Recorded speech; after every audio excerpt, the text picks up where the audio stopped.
Hello student, कैसे हो आप सब। स्वागत है आपका आपके अपने यूट्यूब चैनल स्टडी विद आसू में। स्टूडेंट्स, इस वाली वीडियो में हम बात करने वाले हैं एंटोमेबा हिस्टोलाइटिका के बारे में, उसके classification, general characteristics, distribution, life cycle, mode of infection, epidemiology and pathogenicity, precaution and treatment के बारे में, जो कि बीएससी जैसे सिलेबस में है वो आता है बीएससी फर्स्ट सेम में। ओके, सो स्टार्ट करते हैं एंटोमेबा हिस्टोलाइटिका क्लासिफिकेशन से। एंटोमेबा हिस्टोलाइटिका एक यूनिसेलुलर ऑर्गेनिज्म है, एक कोशिकीय जीव है। बिकॉज एक कोशिकीय है, so that's why it's included in kingdom protista. And because ये बायोलॉजी में, हम जूलॉजी में स्पेशली जोलॉजी में वो पढ़ते हैं, तो इसलिए इसका फाइलम है प्रोटोजोआ। प्रोटिस्टा इसका किंगडम है, फाइलम है इसका प्रोटोजोआ, जो कि यूनिसेलुलर ऑर्गेनिज्म यूकैरियोट्स का है, वो काइंड ऑफ प्रोटिस्टा किंगडम होता है, जिसमें फाइलम प्रोटोजोआ है इसका। सब फाइलम इसका है सार्कोमेस्टिकोफोरा, एंड सुपर क्लास है इसकी सार्कोडाइना, एंड क्लास है इसकी राइजोपोडा, एंड ऑब्वियसली जो अमीबा की क्लास होती है राइजोपोडा, जिसमें स्यूडोपोडियम होता है, जिसकी शेप है वो इरेगुलर होती है स्यूडोपोडिया के कारण। That's why it's included in class Rhizopoda, and subclass is Lobotia, and order is Amoeboidea, and genus Entamoeba, and species is Histolytica. So अगर हम बात करें कैरेक्टर्स एंड मॉर्फोलॉजी के बारे में, कैसा है वो एंटेमेबा हिस्टोलाइटिका है वो दिखता है। उसके वो 3 स्टेज हमें वो देखने को मिलती है। फर्स्ट स्टेज जो कि इन्फेक्टिव स्टेज होती है, अगेन इसको हम फर्स्ट नहीं बोल सकते, इन्फेक्टिव स्टेज होती है, सिस्टिक स्टेज होती है, देन है वो सिस्टिक है, देन अगेन बाद में है वो मेटासिस्टिक के बाद में है वो काइंड ऑफ ट्रोफोजॉइट्स है वो बनता है, देन ट्रोफोजॉइट से है वो प्री सिस्टिक स्टेज आती है, देन सिस्टिक स्टेज अगेन आती है। वो सिस्टिक स्टेज है वो इन्फेक्टिव स्टेज होती है, वो आगे हम देखेंगे। लेकिन बात करते हैं इसकी ट्रोफोजॉइट स्टेज की, जो कि यहाँ पे इसकी शेप है वो यहाँ पे फिक्स नहीं होती है, अमीबा की जैसे है वो उसकी शेप होती है, फिक्स नहीं होती, बिकॉज उसका स्यूडोपोडिया है उसके कारण। एंड इसके ट्रोफोजॉइट की साइज़ होती है 20 से 30 माइक्रोमीटर, एंड साइटोप्लाज्म है वो उसका काइंड ऑफ 2 पार्ट्स में उसको डिवाइड हम कर सकते हैं साइटोप्लाज्म को। जो एक तो होता है एक्टोप्लाज्म, आउटर साइड में होता है, जो कि स्यूडोपोडियम होता है वहाँ पे।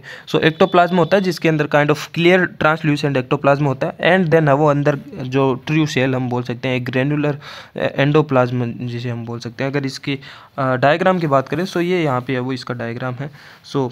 इसमें यहाँ पे है वो हम देख पा रहे हैं, ये जो है वो एक्टोप्लाज्म है, आप देख पा रहे हो, ये जो वाला एरिया है ये है एक्टोप्लाज्म, ये पूरा एक्टोप्लाज्म है। देन ये अंदर वाला है वो एंडोप्लाज्म है पूरा का पूरा। ये एक पूरी है वो एक सेल है, सेल के ऊपर है वो एक और एक्टोप्लाज्म उसमें देखने को मिलती है, जिसे वो यहाँ पे स्यूडोपोडिया होती है, जिसके कारण मूव के कारण ये इनमें लोकोमोशन होता है।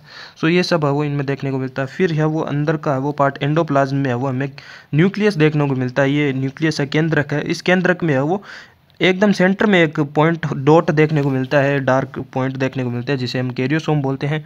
एंड उस न्यूक्लियस के ऑब्वियसली चारों तरफ, बिकॉज यूकैरियोटिक है तो न्यूक्लियर मेम्ब्रेन होती है। एंड उसके साथ में जो हमारे पास ट्रोफोजॉइट है, उसके अंदर है वो RBC cells, red blood cells है वो ब्लड की, वो भी सेल है वो इंजेस्टेड रहती है इन ट्रोफोजॉइट्स के अंदर। आरबीसी सेल्स होती है बहुत सारी, एंड वो यहाँ पे वो देखने को मिल रही है हमें।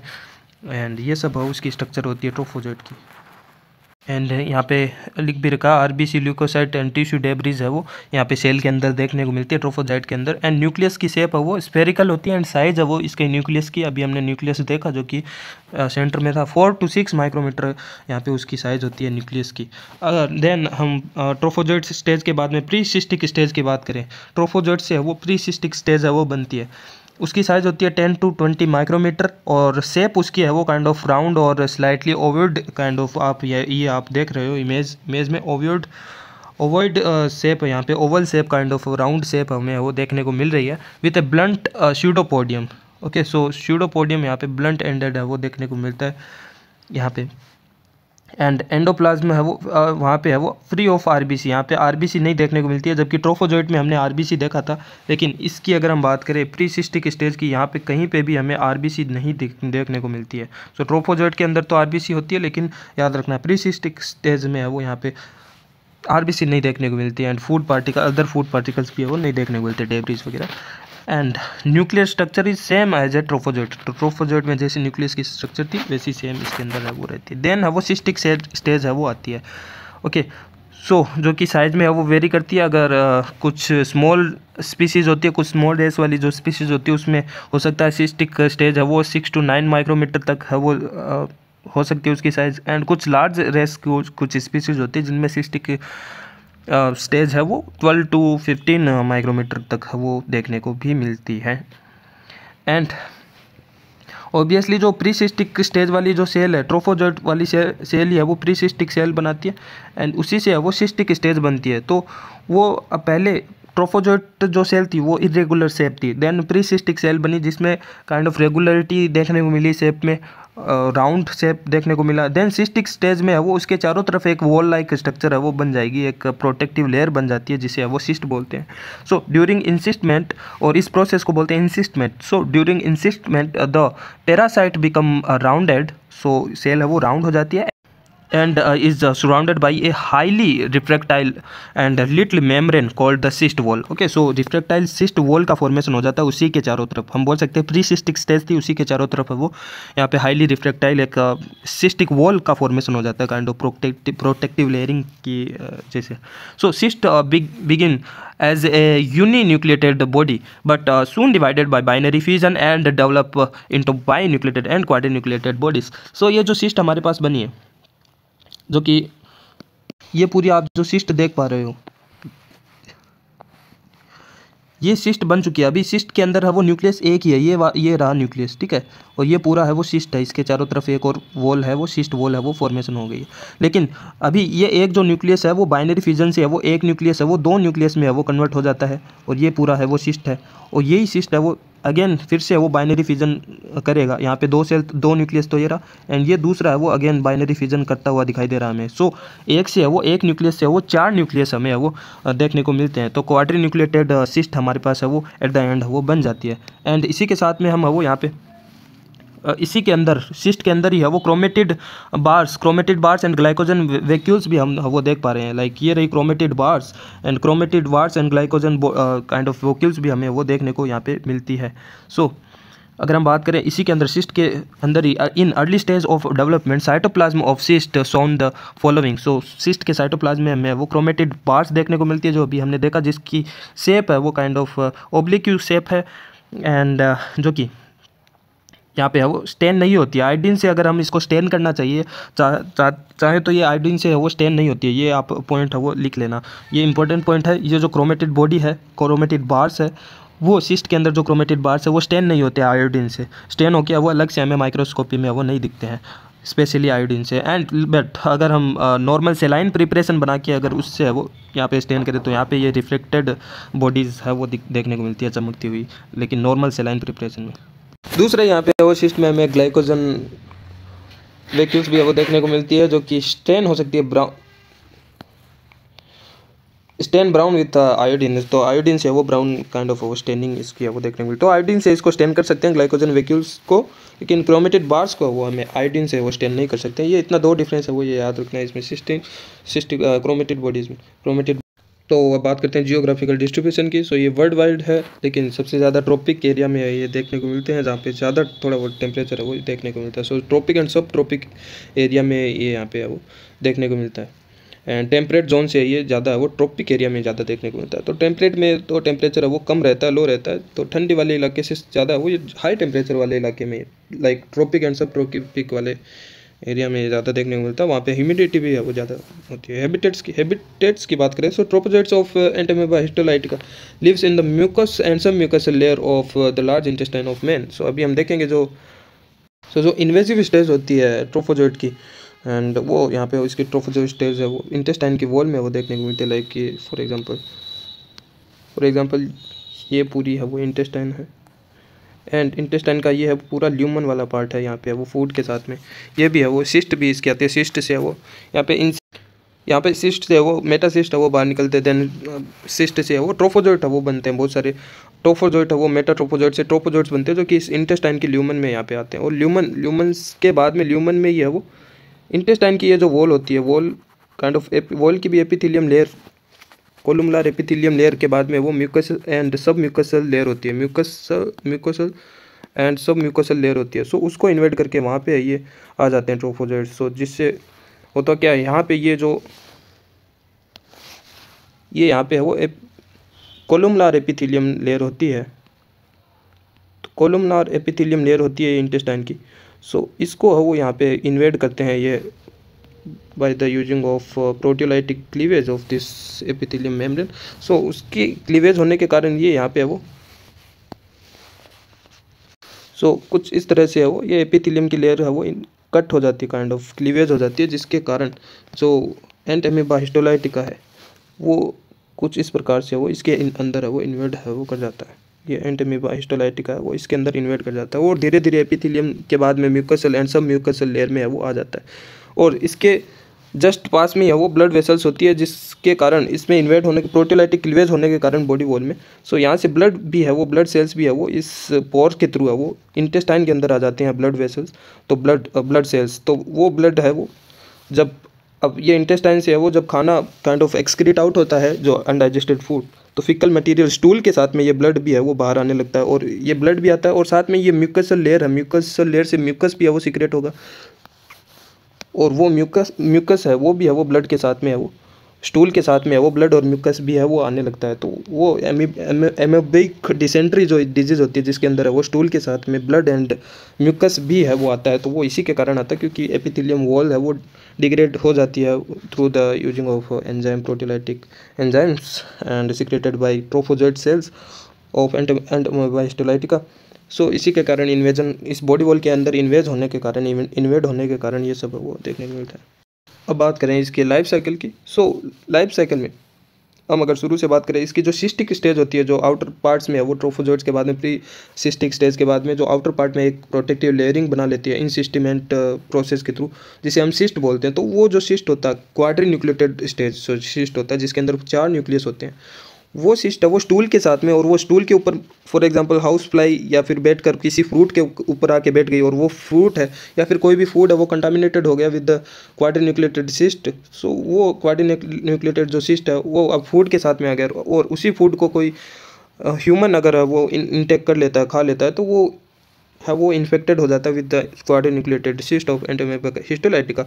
तो वो जो क्वाड्रीन्यूक्लियोटेड सिस्ट है वो इन्फेक्टिव स्टेज होती है एंट अमीबा हिस्टोलाइटिका की और वो अब ह्यूमन के अंदर है वो आके फूड पाइप के थ्रू यहाँ पे स्टोमच में आ जाता है और स्टोमच और इंटेस्टाइन वाले एरिया में ट्रिप्सिन जैसे प्रोटियोलाइटिक एंजाइम के थ्रू उसकी जो सिस्टिक वॉल है वो वहाँ पे डिग्रेड हो जाती है और वो डिग्रेड होने के कारण एक्सिस्टेशन नाम की प्रोसेस होती है जिसके कारण जो सिस्ट है वो सिस्ट की वॉल है वो डिग्रेड हो जाती है और उसके अंदर से जो क्वाड्रीन्यूक्लियोटाइड्स है वो बाहर है वो निकल जाते हैं, काइंड ऑफ मेटासिस्ट है मेटाजॉइड्स है वो बोलते हैं उनको, मेटाजॉइड्स है वो बाहर निकल जाते हैं सिस्ट की वॉल को वो काइंड ऑफ डिस्टर्ब करके मेटाजॉइड्स है वो बाहर निकल जाते हैं एंड उस मेटाजॉइड से है वो यहाँ पे 8 न्यूक्लियस या फिर 8 सेल्स है वो मेटाट्रोफोजॉइड्स है वो बनते हैं क्योंकि अगेन हमने वो देखा कि 4 न्यूक्लियस थे उसके अंदर, तो उन 4 न्यूक्लियस में एक बार और डिवीज़न होगा तो एक न्यूक्लियस में अगर डिवीज़न होगा तो वो 1 से 2 बनेंगे, तो इसी तरह 4 से वो 8 सेल है वो मेटाट्रोफोजॉइड्स है वो बन जाते हैं। सो अगेन 4 मेटाजॉइड्स है वो अगेन एक बार और बाइनरी फ्यूजन होगा डिवीजन होगा और 4 से है वो यहाँ पे 8 मेटाट्रोफोजॉइड्स है वो यहाँ पे हमारे पास बन के तैयार हो जाते हैं और वही मेटाट्रोफोजॉइड्स है वो ट्रोफोजॉइड्स है वो बना लेते हैं और वो ट्रोफोजॉइड्स माइग्रेट हो जाते हैं into the large intestine. So small intestine से अब ये जो ट्रोफोजॉइड्स बने हैं वो लार्ज इंटेस्टाइन में आ जाते हैं। अब इसी लार्ज इंटेस्टाइन की है वो इसकी अब ट्रोफोजॉइड्स की दूसरी स्टेज है वो अगर आती है और ये जो ट्रोफोजॉइड्स लास्ट में जो बने इरेगुलर जो इनकी शेप होती है एंड इसके आउटर पार्ट पे एक्टोप्लाज्म होता है और अंदर की तरफ है वो एंडोप्लाज्म होता है। वो हमने शुरू में देखा सबसे पहले ट्रोफोजॉइड्स की हमने शेप देखी थी। यही ट्रोफोजॉइड्स है वो बाइनरी फिजन के थ्रू है वो डिवाइड भी हो सकती है, 1 से 2 ट्रोफोजॉइड्स भी बन सकते हैं और वो डिवीजन करके बहुत सारे ट्रोफोजॉइड्स है वो अपने उसकी एक फेज तो होती है कि वही ट्रोफोजॉइड्स है वो इंसिस्टमेंट प्रोसेस के थ्रू है वो इमेच्योर सिस्ट बना के फिर इमेच्योर सिस्ट में है वो न्यूक्लियस अगेन एक न्यूक्लियस है वो 4 न्यूक्लियस बना के क्वाड्री न्यूक्लियोटेड सिस्ट जो कि मैच्योर सिस्ट होता है उसमें उसको फॉर्मेशन करके वही quadrinucleated cyst again large intestine से है वो बाहर स्टूल के साथ में है वो आके फिकल मटेरियल्स के थ्रू मलमूत्र के थ्रू है वो यहाँ पे है वो बाहर है वो निकल जाता है क्वाड्री न्यूक्लियोटेड सिस्ट और अगेन इसकी साइकिल है वो स्टार्ट हो जाती है। अगेन ये फूड कंटामिनेशन के थ्रू ह्यूमन में आ जाता है। लेकिन दूसरी स्टेज इसकी ट्रोफोजॉइड की ये होती है कि ये कभी कभी ट्रोफोजॉइड्स है ये इन्वेट कर जाता है इंटेस्टाइनल म्यूकस लेयर में, जो कि हमने पहले अभी डिस्कस किया, और इसी लेयर के अंदर इन्वेट करने के कारण, इनकी वॉल डिग्रेड होने के कारण यहाँ से म्यूकस एंड ब्लड सेल्स भी है वो यहाँ पे ये इंटेस्टाइनल ल्यूमन में आ जाती है, लार्ज इंटेस्टाइनल ल्यूमन में आ जाती है, जिसके कारण जो मल मूत्र होता है, फिकल मटेरियल्स होता है, स्टूल होता है, उसके साथ में ब्लड एंड म्यूकस भी है वो आता है। तो ये सब है वो इसकी यहाँ पे ट्रोफोजोइड्स की 2 फेज हमें वो देखने को मिलती है, इन्वेजिव स्टेज देखने को मिलती है और नॉन इन्वेजिव स्टेज है वो देखने को मिलती है। सो देन हम बात करते हैं मोड ऑफ इन्फेक्शन की। अगेन हमने ऑलरेडी हमने बात कर लिया मोड ऑफ इन्फेक्शन की। सो वो जो सिस्ट, जो क्वाड्रिन्युक्लेटेड सिस्ट है, जो कि फिकल मटेरियल्स के थ्रू बाहर है वो निकली है अनडाइजेस्टेड फूड के थ्रू मलमूत्र के साथ, तो वो जो सिस्ट है वो किस प्रकार से है वो वापस से इन्फेक्शन है वो करता है, वापस से ह्यूमन तक है वो किस प्रकार से पहुंचता है, तो वो हमने बात कर लिया कि फूड को कंटामिनेटेड करके, वो कंटामिनेटेड फूड अगर कोई ह्यूमन खा लेता है तो इस वजह से भी वो पहुंच जाता है वो ह्यूमन के अंदर। या फिर कुछ हाउस फ्लाई होती है, हाउस फ्लाई है वो जो कि उन स्टूल्स के ऊपर है वो काइंड ऑफ वो उसकी तरफ ट्रेवल करती है, उसके ऊपर सीट बैठती है और देन उसके बाद में वो अपने खाने के ऊपर बैठ जाती है, और उसी खाने को अगर बिना धोए अगर हम खा लेते हैं तो वो अगेन ह्यूमन के अंदर वो इन्फेक्ट है वो हो जाती है। सो हाउस फ्लाई भी एज ए फिजिकल कैरियर के रूप में वो यहाँ पे वो काम आती है। और सो ये सब इसका मोड ऑफ इन्फेक्शन होता है। एपिडेमियोलॉजी के बारे में अगर हम बात करें, सो ये अगर इसकी डिजीज़ की बात करें, इससे होने वाली जो डिजीज़ होती है एंटोमेबा हिस्टोलाइटिका की, उसके परसेंटेज की बात करें वर्ल्ड वाइड में, सो 3.55% इनमें ह्यूमन में ये देखने को मिलता है। एंड मोर्टेलिटी की बात करें, इन जिसमें इन्फेक्शन हुआ है उस परसेंटेज को, अगर इस 3.55% को अगर 100% मान ले तो अगेन उसमें भी है वो, या फिर पूरी नंबर्स की बात करें, सो 50 से 75 हज़ार, लाइक 50 to 75,000 डेथ हमें देखने को मिलती है पर ईयर। तो पर ईयर बहुत सारी डेथ है वो देखने को मिलती है, 50 से 75 हज़ार यहाँ पे मृत्यु है वो देखने को मिलती है हमें all around the world. And extra intestinal infection भी होता है, इंटेस्टाइन के अलावा भी है वो इन्फेक्शन हो सकता है, क्योंकि अगेन हमने बात की कि म्यूकस और सब म्यूकस लेयर को है वो जब इन्वेज कर जाता है और उसी के बाद में जो लेयर आती है ब्लड वेसल्स की, तो उसके बाद में वो ब्लड वेसल्स के अंदर भी इन्वेड कर जाता है ट्रोफोजोइट, और ब्लड वेसल के अंदर जाने के बाद में वो अलग अलग ऑर्गन्स के अंदर भी है वो चला जाता है। लाइक लीवर के अंदर चला जाएगा तो लीवर एब्सिशन है वो करा देगा, देन ब्लड के साथ में अगर ब्रेन में भी चला जाएगा तो ब्रेन एब्सिशन है वो करा देगा, ब्रेन की सेल्स को वो डैमेज कर देगा, ब्रेन एंड लंग्स के पास में भी जा सकता है तो लंग्स को डैमेज कर देगा, लंग्स एब्सिशन है वो देखने को मिलेगा। तो अलग अलग इंटेस्टाइन के अलावा भी है वो इसके है वो एक्स्ट्रा इंटेस्टाइनल इन्फेक्शन भी है वो देखने को मिलते हैं। देन इसका जो सिस्ट होता है वो काफ़ी यहाँ पे है वो हमें देखने को मिलता है, काफ़ी हार्श इन्वायरमेंट में भी ये सर्वाइव है वो कर सकता है, काफ़ी हार्श इन्वायरमेंट को टॉलरेट है वो कर सकता है। सो इसलिए सिस्ट है वो can survive outside the host in A low temperature and harsh environment for several months, कुछ महीनों तक है वो इन हार्श इन्वायरमेंट में, लाइक बहुत ही ज़्यादा ठंडी में भी है वो सर्वाइव कर सकता है। एंड इसके पैथोलॉजी के बारे में बात करते हैं, तो इसके कारण एंटोमेबा हिस्टोलाइटिका लाइक ट्रोफोजोइट्स के इन्वेजन के कारण हमने देखा जो रोग है वो एमीबिक डिसेंट्री यहाँ पे रोग है वो होता है हमें पता है, जिसमें वो क्या होता है कि जो स्टूल होता है उसके अंदर ब्लड और म्यूकस भी है वो आने लगता है, और जो काइंड ऑफ अब्डोमेन पेन वगैरह होता है, तो ये सब वो एमीबिक डिसेंट्री में होता है जो कि एंटोमेबा हिस्टोलाइटिका के कारण ही होता है। सो इसकी प्रोसेस की अगर बात करें एमीबिक डिसेंट्री की, सो ये इसका जो मेटासिस्टिक ट्रोफोजाइट्स स्टेज है वो इन्वेड होता है into the columnar epithelium layer of intestine, and उसके अंदर इन्वेड करके है वो ये प्रोटियोलाइटिक एंजाइम के थ्रू ये इन्वेड करता है इन लेयर को, बॉडी वॉल को, इंटेस्टाइन की बॉडी वॉल को, एंड देन उनकी बॉडी वॉल की सेल्स को नेक्रोसिस के थ्रू सेल्स को डैमेज करता है, देन है वो अलग यहाँ पे है वो एब्सिशन है वो देखने को मिलता है, अल्सर देखने को मिलता है। सो ये सारी प्रोसेस है वो जिसके कारण म्यूकस है वो सीक्रेट हो जाता है ल्यूमन में, एंड ब्लड वेसल्स है वो भी है वो ल्यूमन में सीक्रेट हो जाती है, जिसके कारण स्टूल के साथ में ब्लड एंड म्यूकस है वो आता है। एंड प्रिकॉशन की अगर हम बात करें क्या क्या सावधानियां रखनी चाहिए, so do proper sanitisation, sanitise हमें वो रखना चाहिए, and hand wash before eating it, खाना खाने से पहले हैंड वॉश रखना चाहिए, एंड फ्रूट एंड वेजिटेबल को वॉश करके वो खाना चाहिए, एंड खुले में है वो शौचालय हमें वो नहीं करना चाहिए। तो ये सब वो सावधानियाँ वो रखनी चाहिए। सो ट्रीटमेंट की अगर हम बात करें, एमेटिन एक एल्कालॉइड है जो कि यहाँ पे प्लांट एक्सट्रैक्ट होता है, ये प्लांट से वो एक्सट्रैक्ट किया जाता है एक एल्कालॉइड एमेटाइन, तो ये इसको भी है वो ये भी एज ए मेडिसिन है वो इसके ट्रीटमेंट में वो यहाँ पे यूज़ कर सकते हैं। एंड डाईहाइड्रोएमेटिन भी है वो इसी का बाई प्रोडक्ट है एमेटिन का। एंड क्लोरोक्विन ये भी है वो एज ए मेडिसिन इस काइंड ऑफ एंटीमेबा हिस्टोलाइटिका के डिजीज़ होने से के इसको ट्रीटमेंट में है वो ये यूज़ कर सकते हैं। लेकिन ये जो लीवर इन्फेक्शन होता है, लीवर एब्सिशन वगैरह, उसी के लिए वो ये क्लोरोक्विन है वो काम में आती है। सो अगेन बहुत सारी टेट्रामाइसिन वगैरह एंटीबायोटिक भी है, वो एज ए एंटीबायोटिक भी है, वो इसमें यूज़ कर सकते हैं। तो अब बात करते हैं जियार्डिया के बारे में। सो जियार्डिया के सबसे पहले क्लासिफिकेशन से स्टार्ट करते हैं। सो यहाँ पे इसका भी किंगडम प्रोटिस्टा होगा, बिकॉज यूनिसेलुलर यूकैरियोटिक यहाँ पे ऑर्गेनिज्म है, so that's why it's included in kingdom protista. So phylum की बात करें, सो बिकॉज हम जूलॉजी में जो भी यूनिसेलुलर ऑर्गेनिज्म पढ़ते हैं प्रोटोजोआ फाइलम में पढ़ते हैं, सो इसका भी फाइलम है वो प्रोटोजोआ होगा। हम एक कोशिकीय यहाँ पे वो जीव के बारे में पढ़ रहे हैं। इसका सब फाइलम है वो सार्कोमेस्टिकोफोरा होगा, जो कि हम अभी एंटामेबा हिस्टोलाइटिका में भी हमने देखा था, लेकिन वहाँ पे है वो सार्कोडाइना। लेकिन यहाँ पे है वो बिकॉज यहाँ पे फ्लेजिला हमें देखने को मिलता है। यहाँ पे अगर हम इसका इमेज देखें, इसका जो ट्रोफोजोइट्स का फेज का अगर इमेज देखें जियार्डिया का, सो यहाँ पे फ्लेजिला हमें देखने को मिलता है। So that's why it's including in super class मेस्टिकोफोरा।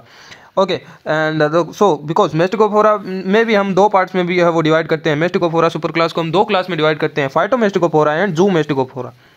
लेकिन इसमें वो क्लोरोप्लास्ट एब्सेंट होता है, so due to absence of chloroplast इसको क्लास जू मेस्टिकोफोरा में वो रखा जाता है। सो और इसका ऑर्डर है डिप्लोमोनेडिला एंड हेक्सामेटिडी इसकी फैमिली होगी। एंड जियार्डिया लेम्बिया के बारे में हम बात करने वाले हैं, और इसकी स्पीसीज लेम्बिया या फिर इसको डुओडेनिलिस भी बोलते हैं, इंटेस्टाइनलिस भी है वो इसकी स्पीसीज को हम बोलते हैं।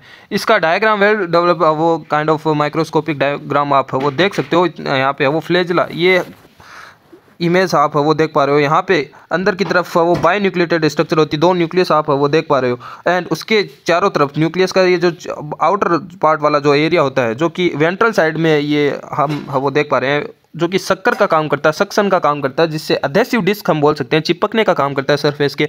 सो जो भी यहाँ पे हम डुओडेनम वाला पार्ट देखते हैं, लाइक जो इंटेस्टाइन का अपर मोस्ट पार्ट होता है डुओडेनम यू शेप, वहाँ पे और इंटेस्टाइन में वो चिपकने के लिए, होस्ट के इंटेस्टाइन में चिपकने के लिए अधेसिव डिस्क की तरह ये काम है वो करता है जैसे शक्कर। एंड यहाँ पे हम फ्लेजिला बहुत सारे हम देख पा रहे हैं, ये एंटीरियर फ्लेजिला है। देन यहाँ पे है वो पोस्टीरियर फ्लेजिला होते हैं, एंड कॉर्डल फ्लेजिला होते हैं, वेंट्रल फ्लेजिला होते हैं। तो यहाँ पे कुछ है वो 4 पेयर ऑलमोस्ट वो फ्लेजिला हमें देखने को मिलते हैं। एंड ये भी है वो पूरा वो जियार्डिया का है इमेज है, जो कि ऊपर से डोर्सल फेज हम देख पा रहे हैं, डोर्सल सरफेस देख पा रहे हैं, और नीचे का जो कि शक्कर वाला सक्शन वाला एरिया है वो वेंट्रल शक्कर वाला जो एरिया सरफेस हमें वो देखने को मिलता है। And Giardia lambia is a flagellated protozoans and causing diarrhea condition known as giardiasis. So like जो डायरिया वाली जो कंडीशन होती है वो इसी से वो डेवलप होती है जियार्डिया से। And so discover by Leeuwenhoek in 1681 in his on stool. So Leeuwenhoek ने इसको डिस्कवर किया था, उसके खुद की जो स्टूल होता है, फिकल मटेरियल्स होता है, खुद की पोटी से वो इसको ल्यूवेनहॉक ने वो 1681 में इसको वो डिस्कवर किया था जियार्डिया को। Giardia and Giardia lamblia is a cosmopolitan parasite. So अगर हम डिस्ट्रीब्यूशन की बात करें, जियोग्राफिकल डिस्ट्रीब्यूशन की, तो ये कॉस्मोपोलिटन है, काइंड ऑफ वर्ल्ड वाइड हम बोल सकते हैं। The highest prevalence occur in tropics and sub tropic where sanitization is poor. So tropic और सब ट्रॉपिक जहाँ पे टेम्परेचर काइंड ऑफ हाई होता है, तो हाई की तरफ वो होता है, ह्यूमिडिटी थोड़ी हाई रहती है, और वहाँ पे सैनिटाइजेशन अगर साफ़ सफाई है वो कम रहती है, उस इलाके में ये सबसे ज़्यादा वो देखने को मिलती है। और इसी के साथ में यहाँ पे 1 जनवरी है हो गई है, अभी रात के काइंड ऑफ 12 बज रहे हैं, सुबह के 12 वो कुछ भी बोल सकते हैं, 12 AM हो गया। So happy new year to all of you. So crackers and fire crackers सभी वो चल रहे हैं बैकग्राउंड में, so please avoid that kind of sounds. And so travellers to tropical Africa, Mexico, Russia, Southern Asia and Western South America are at a high risk of acquiring giardiasis. Okay, so ये सब area है, वहाँ पे giardia से वो फैलने वाला जो इन्फेक्शन है, जो डिजीज़ है, वो सबसे वो हाई देखने को मिलता है। Infection seems to be more common in children than adult. So children में ये जियार्डियासिस डिजीज़ है वो ज़्यादा देखने को मिलती है बच्चों में। एंड अगर हैबिटेट्स की बात करें, अगर ह्यूमन में भी ये यहाँ पे वो upper part of jejunum and duodenum, so जो स्मॉल इंटेस्टाइन का जो एकदम अपर मोस्ट पार्ट होता है जिसे डुओडेनम बोलते हैं, यू शेप, जो कि स्टोमच से जस्ट ओपनिंग, जो स्टोमच जिसमें ओपन होता है डुओडेनम वाला पार्ट वहाँ पे, और जो स्मॉल इंटेस्टाइन का जो अपर मोस्ट पार्ट है जेजुनम वहाँ पे वो ये देखने को मिलते हैं। वहाँ पे ये अधेसिव होकर वो इसके ट्रोफोजोइट स्टेज है वो देखने को मिलती है। इसकी मॉर्फोलॉजी की अगर हम बात करें, अगेन एंटामेबा हिस्टोलाइटिका की तरह इसकी भी यहाँ पे वो 2 स्टेज है वो देखने को मिलती है। वहाँ पे हमने वहाँ पे हमने trophozoite pre cystic and cystic stage देखी थी, यहाँ पे हम देखने वाले हैं इसकी भी ट्रोफोजॉइड एंड सिस्टिक फेज, दो फेज यहाँ पे इसकी होती है। और ट्रोफोजॉइड फेज में ये मोटाइल होता है, ये मूवेबल हो सकता है, मूव कर सकता है। लेकिन सिस्टिक फेज में बिकॉज ये सिस्ट नाम से ही पता चलता है, आउटर पार्ट पे एक और एक काइंड ऑफ प्रोटेक्टिव मेम्ब्रेन का वो ये लेयरिंग है वो बना लेता है, सो ये नॉन मोटाइल हो जाता है। एंड यही है वो इन्फेक्टिव स्टेज होता है। मीन्स ये जो सिस्टिक फेज है यही है वो स्टूल में आके बॉडी से बाहर निकलती है, एंड स्टूल से वो बाद में फूड से वो कंटामिनेटेड होके आगे है वो इन्फेक्ट होती है। ह्यूमन के अंदर है वो सिस्टिक फेज के अंदर है ये इन्फेक्ट है वो करता है, इंटर करता है। लेकिन ट्रोफोजॉइड के बारे में अगर हम बात करें, इसकी शेप है वो पियर शेप स्ट्रक्चर होती है, जो कि हमने शुरू में देखा था बहुत सारे फ्लेजिला वाला, ये जो हमने है वो डायग्राम देखा था, पियर शेप वनस्पति जो होता है, जो फ्रूट होता है उसके जैसा यहाँ पे इसका वो हमें शेप है वो देखने को मिलता है। एंड अगर इसका एंटीरियर एंड की बात करें वो राउंडेड होता है, जो कि हमने अभी अभी इमेज में देखा, यहाँ पे ये राउंडेड यहाँ पे वो देखने को मिलता है। एंड पोस्टीरियर एंड वो पॉइंटेड होता है। एंड साइज की अगर इसकी बात करें सो 10 to 20 माइक्रोमीटर वो लेंथ में है वो 10 to 20 माइक्रोमीटर लंबा होता है। एंड 5 to 15 माइक्रोमीटर है वो विड्थ होती है, इसकी चौड़ाई होती है। एंड डोर्सल सरफेस है इसकी कॉन्वेक्स होती है। एंड वेंट्रल सरफेस है नॉज्ड सकिंग डिस्क, सो वेंट्रल नीचे की साइड में है वो सक्कस काइंड ऑफ सकिंग करने का वो एडहेसिव डिस्क है वो देखने को मिलती है, act as organ of attachment, जो कि यहाँ पे इंटेस्टाइनल बॉडी वॉल जो होती है इंटेस्टाइनल वॉल में है वो अटैच होने के लिए वो यहाँ पे यूजफुल होती है। और अगेन ये आप एक और इमेज देख पा रहे हो जहाँ पे ये थोड़ा डिटेल इमेज है वो हमारे पास है वो मिल जाता है, बिकॉज यहाँ पे हमें देखने को मिलती है ये जो एंटीरियर फ्लेजिला है, ये जो एंटीरियर फ्लेजिला है इसे तो एंटीरियर फ्लेजिला हम बोल रहे हैं, लेकिन ये जो जहाँ से अराइज होती है, ये जो जिस पॉइंट से अराइज होती है उस पॉइंट को हम बोलते हैं ब्लीफेरोप्लास्ट बोलते हैं, या फिर बेसल बॉडी भी हम बोल सकते हैं। तो इसको वो ब्लीफेरोप्लास्ट बोलते हैं एंड बेसल बॉडी भी हम बोल सकते हैं। सो यहाँ पे ये जो जहाँ से एंटीरियर फ्लेजिला अराइज हो रहे हैं इसको हम बोलते हैं लेटरल पेयर ऑफ ब्लीफेरोप्लास्ट, या फिर बेसल बॉडी भी इसको हम बोल सकते हैं। एंड इसी के है वो दोनों तरफ यहाँ पे ट्रोफोजॉइड ये स्टेज होती है काइंड ऑफ जियार्डिया में, यहाँ पे न्यूक्लियस देखने को मिलता है। एंड ये न्यूक्लियस है, एंड न्यूक्लियस के अंदर है वो यहाँ पे न्यूक्लियोलस हमें वो देखने को मिलता है। न्यूक्लियस के अंदर सेंटर में है वो डार्क हम वो 2 पॉइंट और हम देख पा रहे हैं, सो वो न्यूक्लियोलस है। ओके, एंड इसी के साथ में और भी यहाँ पे वो ब्लीफेरोप्लास्ट बेसल बॉडी होती है, जो कि जिसके नीचे से है वो यहाँ पे है वो एक्सोस्टाइल है वो अराइज होती है। एक्सोस्टाइल से है वो नीचे की तरफ से है वो दो यहाँ पे है वो कोडल फ्लेजिला है वो हमें देखने को मिलती है। अभी जो हम बना रहे हैं ये जो कोडल फ्लेजिला है, ये कोडल फ्लेजिला है जो कि जो अगेन ऑर्गेनिज्म के अंदर की तरफ वो एक्सोस्टाइल बोलते हैं उसको, और जो कि जहाँ से अराइज होती है वो बेसल बॉडी से है वो अराइज होती है। ये भी ब्लीफेरोप्लास्ट से है वो यहाँ पे अराइज होती है, मिडल बेसल बॉडी हम बोल सकते हैं। एंड इसी के पास से है वो यहाँ पे कोडल फ्लेजिला के अलावा यहाँ पे वेंट्रल फ्लेजिला भी होती है, एंड इसी के साथ में लेटरल फ्लेजिला भी है वो देखने को मिलती है। तो लेटरल फ्लेजिला, वेंट्रल फ्लेजिला, कोडल फ्लेजिला, एंटीरियर फ्लेजिला, ये सब फ्लेजिलाज हमें वो देखने को मिलती है। नाउ सेकंड हम वो इसकी सिस्टिक स्टेज के बारे में अगर हम बात करें, ट्रोफोजॉइड के बाद में है वो यहाँ पे बिकॉज अब ट्रोफोजॉइड है वो स्टेज है वो इंटेस्टाइन में यहाँ पे है वो ओवल शेप में है वो कन्वर्ट हो जाती है, पियर शेप से यहाँ पे वो ओवल शेप में है वो कन्वर्ट हो जाती है, और अपने चारों तरफ एक प्रोटेक्टिव सिस्टिक वॉल का वो सीक्रेट है वो कर देती है अपने चारों तरफ, जिसे हम सिस्ट बोलते हैं। तो इसी के कारण है वो इस फेज को हम बोलते हैं, स्टेज को हम वो सिस्ट हम बोलते हैं, जिसकी साइज 11 to 14 माइक्रोमीटर है वो लेंथ में हो जाती है। एंड विड्थ इसकी है वो 6 to 10 माइक्रोमीटर है वो इसकी चौड़ाई विड्थ है वो हो जाती है। हैज़ 2 पेयर ऑफ न्यूक्लियाई, इसके अंदर 2 पेयर है वो न्यूक्लियाई के, 2 pair means total 4 number of nuclei यहाँ पे वो देखने को मिलते हैं, एंड जो कि अपोजिट साइड में होते हैं। यहाँ पे ये हम एक सिस्ट का वो इमेज है वो पर्टिकुलर इमेज है वो देख पा रहे हैं, जिसके चारों तरफ ये हमें वो सिस्ट का सिक्रेशन हो गया है, आउटर जो सिस्ट वॉल होती है उसका सिक्रेशन हो गया है। इसके अंदर हम देख पा रहे हैं ये एक न्यूक्लियस ये रहा और दूसरा न्यूक्लियस ये रहा, ये एक पेयर है और दूसरा पेयर इसका है इधर दूसरी अपोजिट साइड में। तो ये एक पेयर इधर है, दूसरा पेयर है इसके अपोजिट साइड में। तो इस प्रकार से हमें वो 4 टोटल न्यूक्लियाई है वो हमें देखने को मिलते हैं, 2 पेयर ऑफ न्यूक्लियाई है वो टोटल हमें देखने को मिलते हैं।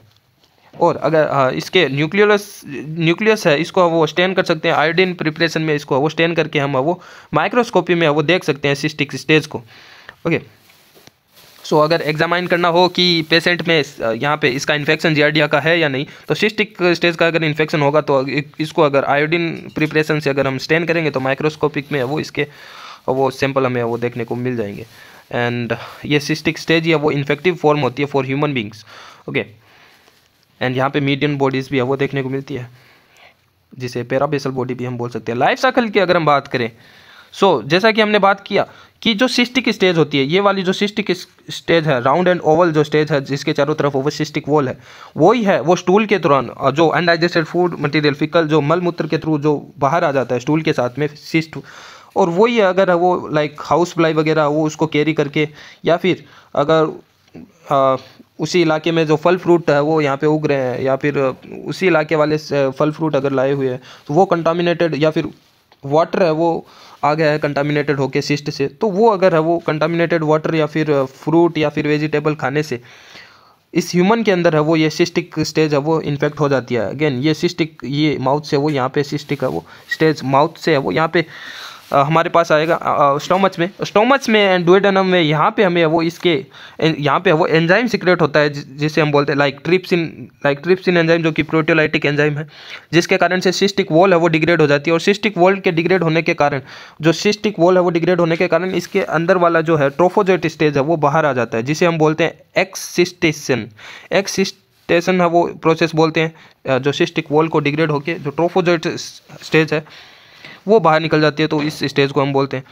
देन ट्रोफोजोइट स्टेज है वो यहाँ पे है वो काइंड ऑफ ड्यूडेनम में आ जाती है, और इसके बाद में यहाँ पे इसके अंदर होता है एसेक्सुअल रिप्रोडक्शन ट्रोफोजोइट्स में, जो कि यहाँ पे हमें देखने को मिल रहा है। इस प्रकार से एसेक्सुअल रिप्रोडक्शन बाइनरी फिजन के थ्रू ये एक ट्रोफोजोइट्स है वो दो ट्रोफोजोइट्स में बदल जाता है, ऐसे ही दो है वो चार, चार से आठ, ऐसे मल्टीप्लिकेशन ट्रोफोजोइट्स का यहाँ पे मल्टीप्लिकेशन है वो देखने को मिलता है।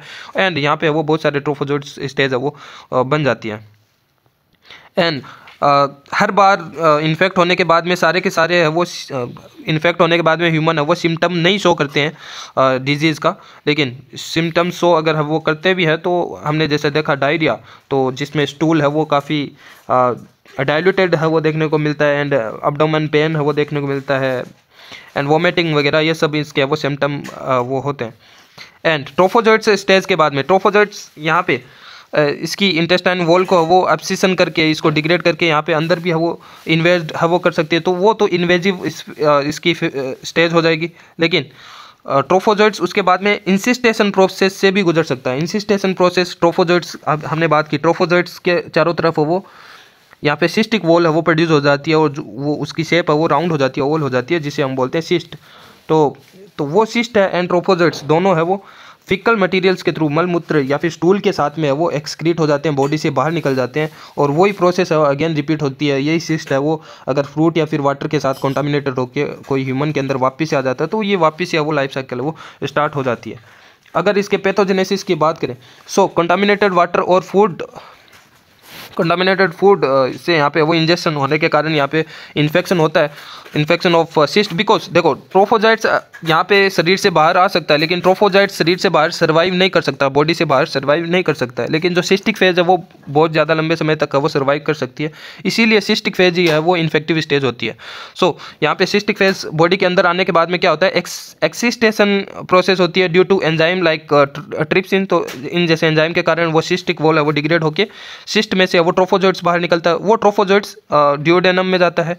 देन ड्यूओडेनम में trophozoites attach to the surface of epithelium cell of duodenum and jejunum. जो स्मॉल इंटेस्टाइन के पार्ट है ड्यूओडेनम एंड जेजुनम, उसकी अंदर की जो एपिथेलियम लेयर है उसके ऊपर है वो ये एडहेसिव डिस्क के थ्रू चिपक जाते हैं trophozoites, then attach leading to duodenitis and jejunitis. ये यहाँ पे वो ड्यूओडेनलिस के वॉल को वो डिग्रेड कर देते हैं, और वहाँ पे एब्सिशन होने के कारण ये डिजीज़ है वो देखने को मिलती है।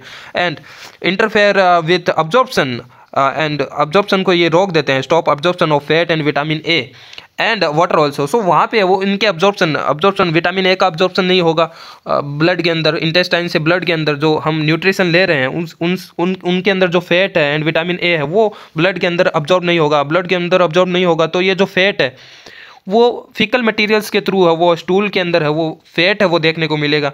एंड अगेन वाटर की है वो कमी होगी, वाटर अच्छे से ऑब्जॉर्व नहीं होगा, एंड डिहाइड्रेशन है वो यहाँ पे वो देखने को मिलता है। यहाँ पे वाटर ज़्यादा आएगा तो diluted faecal materials, diluted stools है वो देखने को मिलता है। वहाँ पे अगेन लूज मसल्स जैसी है वो प्रोसेस है वो यहाँ पे वो देखने को मिलती है।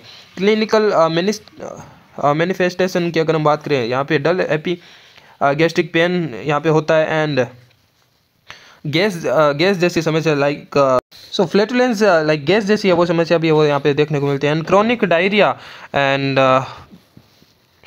स्टेटोरिया लाइक स्टूल के अंदर है वो फैट का वो यहाँ पे आना वो स्टार्ट हो जाता है। सो जिसे वो माल अब्जॉर्प्शन सिंड्रोम भी है वो बोल सकते हैं, मेल अब्जॉर्प्शन सिंड्रोम भी है वो बोलते हैं। So stool is voluminous and foul smelling, so smelling kind of वो स्टूल है वो देखने को मिलता है।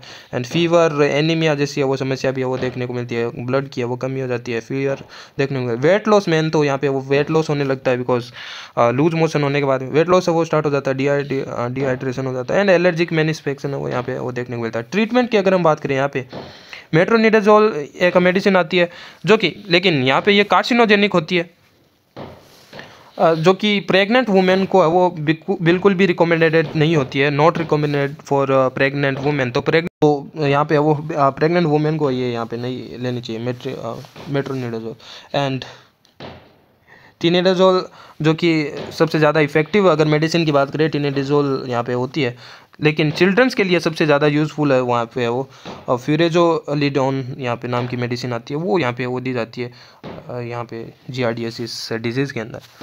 सो इतना था इस वाली वीडियो में, हमने बात कर लिया एंटीमेबाइस्टिलाइटिस का, जियार्डिया एंड ये सब आपको नोट्स है वो डिस्क्रिप्शन में आपको प्रोवाइड कर दिया जाएगा। डिस्क्रिप्शन में आपको PDF की लिंक मिल जाएगी और वहाँ से आप इन नोट्स को एक्सेस है वो कर पाओगे। ओके।